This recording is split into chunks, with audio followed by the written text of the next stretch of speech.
Yang keempat saya singkatkan. Yang keempat adalah sesungguhnya setiap kematian itu pasti punya pintu yang bernama sakaratul maut. Semua orang merasakan sakaratul maut, Ustaz. Iya, hatta Rasulullah merasakan sakaratul maut. Saya pernah dengar atau YouTube itu dari seorang ustaz yang semoga Allah merahmati beliau, saya mencintai beliau karena Allah. Tapi beliau salah menyampaikan Rasul tidak pernah sakaratul maut. Salah. Nabi merasakan sakaratul maut. Dan sesungguhnya Nabi itu merasakan penderitaan yang puncak. Kenapa? Tidak ada manusia yang paling puncak penderitaannya kecuali Rasulullah, Pak. Makanya sakaratul mautnya Nabi itu 2 kali sakaratul mautnya kita. Lawung sakitnya aja 2 kali sakitnya kita kok Rasul itu, Pak. Makanya dalam riwayat Muslim Nabi bersabda, wa inni la'u'aku kama yu'aku bihi rajulaini minkum. Saya ini kalau sakit 2 kali sakitnya kalian. Jadi kalau bapak dan saya 37 demam, kalikan 2, Pak. Itulah demamnya Rasul, Pak. Dan sakaratul mautnya Nabi itu 2 kali sakaratul mautnya orang biasa. Kenapa? Imam Qurtubi itu mengatakan, kenapa Nabi masih merasakan sakaratul maut? Padahal orang yang paling dikasihi oleh Allah itu adalah Nabi. Imam Qurtubi mengatakan 2 alasannya. 1, Allah ingin ngasih pelajaran kepada orang beriman. Pelajaran orang beriman itu apa? Lah kalau nabiku dan rasulku aja sakaratul maut, apalagi antum dan saya. Lawang nabinya Allah aja sakaratul maut kok. Yang kedua, kenapa Nabi dikasih sakaratul maut oleh Allah? Sesungguhnya Nabi dikasih sakaratul maut, dan sakaratul mautnya Nabi 2 kali sakaratul mautnya orang biasa. Karena Nabi sudah direncanakan dan diproyeksikan oleh Allah, dialah pemimpin penduduk surga. Karena puncak kenikmatan diiringi dengan puncak penderitaan dalam iman, sampai sakaratul mautnya dibuat berat oleh Allah. Rasul. Dan sesungguhnya sakit sakaratul maut itu sakit puncaknya sakit itu sakaratul maut, Pak. Makanya saking puncaknya rasa sakit yang dirasakan manusia itu ketika sakaratul maut itu apa? Tidak bisa ngomong. Coba kalau bapak bicara sama orang sakaratul maut itu, Bu, diem dia, beliau diem. Biasanya nanti air matanya netes, Pak. Itu paling berat tuh saat kayak gitu tuh. Netes air matanya. Kenapa tidak bisa ngomong? Aduh Ustaz, lu sakitnya itu melemahkan urat syaraf, Pak. Sampai urat syaraf itu tidak bisa ngasih perintah kepada otak, otak tidak bisa ngasih perintah kepada mulut untuk mengatakan aduh aja tidak mampu. Masya Allah, kayak apa ya? Makanya ada nggak orang sakaratul maut ngomong aduh? Tidak ada, Pak. Diem dia, berarti tidak sakit. Loh, sakitnya itu yang berlapis-lapis sampai urat syarafnya tidak ngasih perintah ngomong, tidak bisa. Kalau ada yang bisa mengucapkan la ilaha illallah itu gimana, Ustaz? Itu bukan dia, Allah yang nuntun. Makanya Allah berfirman, yusabbitullahu alladzina amanu bil qauli tsabit fil hayatid dunya wa fil akhirah. Allah teguhkan orang yang beriman di dunia dan ketika di akhirat. Di dunia itu kapan? Ketika mati dibimbing untuk ngomong la ilaha illallah. Allah yang bimbing.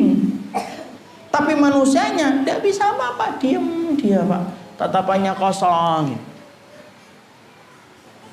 Kenapa kok gitu ya, Ustaz? Baca riwayatnya Bara' bin Azib. Idza kana al-mu'min fi inqita'i minad dunya iqbalu minal akhirah wa idbaru minad dunya nazala ilaihi malaikatun. Sesungguhnya orang mukmin itu kalau akan meninggalkan dunia mendatangi akhiratnya datang malaikat. Maka kemudian dia melihat sesuatu yang tidak pernah dia lihat seumur hidupnya itu, Pak. Tegang dan sakit, Masya Allah parah, tidak bisa ngomong, nggak kayak di sinetron gitu. Sinetron kan gitu kan, ada mau mati istrinya, suaminya gitu, di atas pangkuan istrinya, tolong jaga anak-anak ya di, supaya bermanfaat bagi nusa dan bangsa. Itu sutradaranya tidak pernah ngaji, Pak ya. Karena tidak bisa, kemudian bicara itu tidak bisa. Makanya orang ketika sakaratul maut, makanya dikatakan semua yang itu akan merasakan sakaratul maut. Siapa yang tidak merasakan sakaratul maut? Cuma satu, orang yang mati syahid. Maka sesungguhnya dikatakan kama yajidu ahadukum kama sil kursah. Orang yang mati syahid itu tidak merasakan apapun kecuali kayak digigit semut. Tidak lebih daripada itu. Adapun orang merasakan sakaratul maut. Sakarat itu apa, Ustaz? Sakit yang berlapis-lapis itu sakarat, Pak. Maut itu menjelang kematian. Dan puncaknya sakaratul maut itu disebut dengan naza'. Apa itu naza'? Cabutnya nyawa, bukan ditarik loh ya. Kalau ditarik itu tajdib. Kalau naza' itu cabut. Makanya kemudian sampai dadanya naik itu nazar itu. Dan kita bisa bayangkan Pak, untuk membayangkan sakaratul maut itu kita bayangkan dengan analogi yang gampang aja. Dulu di penjara itu banyak orang yang metode penyiksaannya itu dicabut kuku Pak. Kita bayangkan aja ngilu. Jempol kaki kita ada rambutnya cabut Pak, ngilu Pak. Urat saraf ada teman kita yang kena urat kejepit itu, Masya Allah kalau lagi kambuh itu teriak-teriak Pak. Itu baru kejepit loh itu. Nah kita lagi membayangkan orang sakaratul maut, kemudian tiba-tiba kemudian sarafnya itu bukan hanya kejepit, dimatikan oleh Allah. Itu kayak apa? Makanya orang kalau sudah sakaratul maut itu, malaikat maut itu nanti duduk Pak. Yang mencabut nyawa itu bolehkan penamaan itu kalau kita baca dalam Quran itu namanya malaikat maut, bukan malaikat Israil. Tak duduk dia di atas kepala Pak. Dia bukan dari kanan, bukan dari kiri, bukan dari bawah, dari atas ini. Kalau sudah habis dicabut itu. Pertama kali yang dingin itu mana kalau orang meninggal dunia? Telapak kaki dingin itu. Tarik ya Pak. Ngelewatin mata kaki syarafnya itu ada ribuan mati langsung Pak. Makanya kalau orang untuk berbuat dosa itu satu aja. Kenapa kok membuka aurat? Lupa kalau nanti sakaratul maut. Kenapa ngambil yang haram? Lupa kalau nanti sakaratul maut. Ngelewatin mata kaki mati, ngelewatin kemudian lutut mati Pak. Ngelewatin pinggul mati. Ngelewatin kemaluan mati, lambung, jantung mati. Puncaknya di mana? Nih. Balaula idza balaghatil khuluqum. Nih kalau di sini. Makanya orang kan nyawa di kerongkongan. Itu Allah nyapain? Puncaknya di sini. Itu puncaknya di sini nih Pak. Kemudian ngelewatin sini mata tak mati, itu hidung mati, mulut sudah mati, kemudian ngelewatin mata cabut. Dan kemudian pada sebagian orang yang meninggal dunia itu ketika dia meninggal dunia maka matanya terbuka. Kenapa kok mata terbuka? Bukan su'ul khatimah. Masyarakat Jawa itu sering matanya terbelalak mati, su'ul khatimah. Enggak. Mati terbuka mata itu adalah tanda wajarnya mata ketika meninggal dunia. Maka yang paling setia ngikutin roh itu mata Pak. Makanya ada yang meninggalkan gini, ada yang dikit. Rasulullah bersabda, fa inna ruha idza qubida tabi'ahul basar. Roh itu kalau dicabut yang paling setia ngikutin roh itu mata. Makanya siapa sahabat yang matanya terbuka ketika meninggal? Kalau tidak salah Utsman bin Mal'un rahimahullah taala, matanya terbuka, Rasulullah yang menutupnya. Maka disitulah kita dapat, itulah kematian. Makanya kalau ada orang yang terbuka matanya tidak usah takut Pak. Tutup aja sembari Allah membaca Allahumma firlahu warahmuhu wa'afihi wa'fu anhu. Kalau dia membuka mata lagi, nah itu baru kita kabur Pak. Nah kemudian dia tertutup dia itu. Makanya kemudian ketika akhirnya Masya Allah, sama kemudian akhirnya apa sunnahnya kalau kita menghadapi orang sakaratul maut? Didampingi, jangan ditinggal Pak. Ini kalau ada di antara bapak-bapak yang dokter, saya menyampaikan nasihat dan masukan. Harusnya orang di ICU itu tidak boleh ditinggal. Kenapa? Itu saat-saat kritis harusnya ditemani. Syekh Utsaimin rahimahullahu ta'ala menyampaikan, saat-saat kritisnya manusia untuk menghadapi perang besar-besaran antara hak dengan yang batil, antara iman dengan kufur, itu terjadi ketika detik-detik kematian. Itu detik-detik kematian itu yang paling menegangkan itu. Di saat-saat itulah peperangan puputannya Pak. Puputannya itu ketika mau meninggal dunia. Makanya jangan pernah ditinggal. La ilaha illallah. Talqin terus di sini pelan-pelan, enggak usah buru-buru. La ilaha illallah, sampai pegang itu kemudian keningin. Yang nangis-nangis suruh keluar dulu. Kenapa Ustaz? Pak, Bapak dan saya aja kalau dengar anak nangis saja sesek dada kita Pak. Apalagi orang meninggal dunia. Suruh keluar dulu Mbak, Ibu, iya keluar dulu. Nanti balik lagi kalau sudah enggak nangis. Yang baca Quran berhenti Pak, talqin aja la ilaha illallah, pelan, sabar gitu. Kenapa? Saat yang dihadapi itu berat gitu. La ilaha illallah.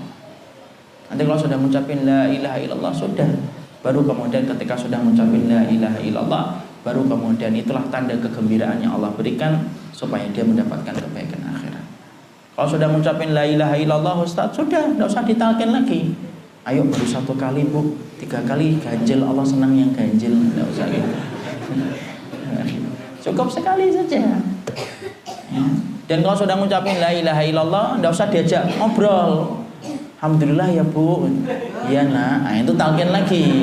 Berarti ucapan terakhirnya tuh ya nak, itu bukan alhamdulillah, bukan la ilaha illallah. Maka di situ kita mencoba, itulah sakaratul maut, Pak. Puncak rasa sakit yang dirasakan manusia itu.